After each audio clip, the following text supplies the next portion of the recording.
문재인 대통령의 영입 인사 1호였던 표창원 의원이 내년 총선에 출마하지 않겠다고 밝혔습니다. 표 의원은 사상 최악의 국회 불출마로 참여하겠다며 불출마를 선언했는데요.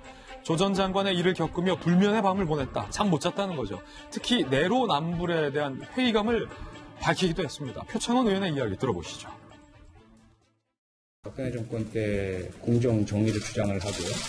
상대방의 그 불의에 대해서 공격을 하던 우리인데 내로남불 같은 모습으로 우리 스스로를 지키는 모습으로 비춰지는 것이 너무 가슴이 아팠고요.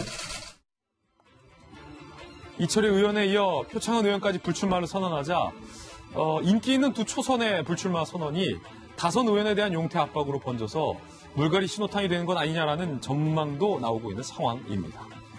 사실은 우리 또 장경태 위원장 나왔잖아요. 여당의 전국 청년위원장이고 앞으로 또 좋은 정치 계속 하셔야 되니까 요즘 그러니까 이 민주당 소속의 의원들이 사실은 되게 많이 고민을 한다고 해요. 그러니까 여당의 소속 의원으로서 또 대통령이 애착을 갖고 있는 장관을 지켜야 한다라는 여당 소속으로의 입장이 있잖아요. 그 입장과 지금 표창원 의원이 말하잖아요. 불면의 밤을 지새웠다.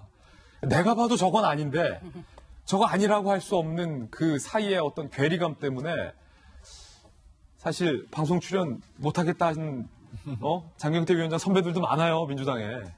아무래도 근데 아마 그런 것 같습니다. 헌법기관으로서 국회의원의 신분으로 아마 하시는 말씀들인 것 같고요. 어찌되었건 같은 당의 소속으로서 저희는 어찌되었건 뭐 비가 올 때 같이 맞아야 된다 이런 생각하는데 비가 올 때 같이 가장 맞아야 중요한 된다. 것은 개인에 대한 책임 문제냐 혹은 제도에 대한 문제 제기냐를 좀 구분해서 살피면 좋을 것 같습니다. 개인에 대한 분노가 있을 수 있죠. 하지만 제도 개혁에 대한 열망과 의지도 또 다른 부분이기 때문에 그 부분에 대해서 정당인으로서 좀 어떤 발언을 하는 것에 대해서 뭐 특별히 문제될 건 없다고 생각합니다. 그래서 예.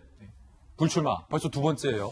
좀 아쉽긴 해요. 저는 이제 두 분께서 초선이시고 초선에 처음으로 이제 정치 시작하신 지 3년 정도 되셨는데 만약 이런 이 지지율 하락의 이 책임이 과연 두 분에게 있는가? 사실 오히려 좀 더 이 정치적 책임을 지셔야 될 분들 혹은 책임감을 느끼셔야 될 분들은 좀 다른 분이시지 않을까 생각이 듭니다.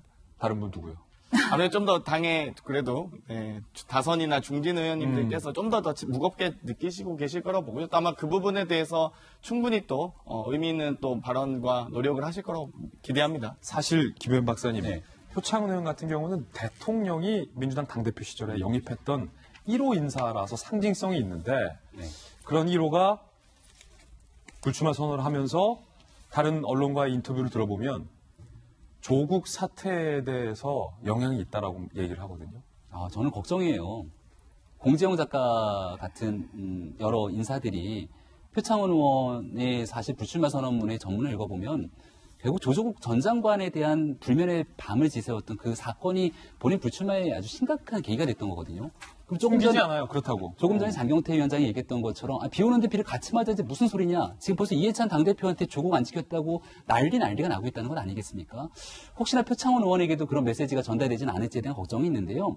저는 표창원 의원의 불출마 선언문 전문을 읽어보니까 그런 얘기를 하더라고요.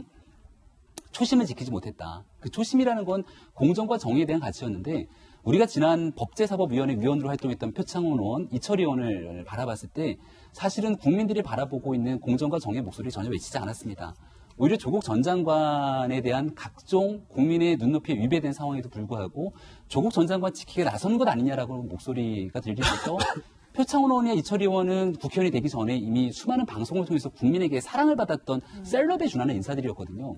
그러다 보니 본인 스스로가 나는 지금 도대체 어느 지점에 서 있는 거야 라고 하는 고민들이 있었을 것 같고요.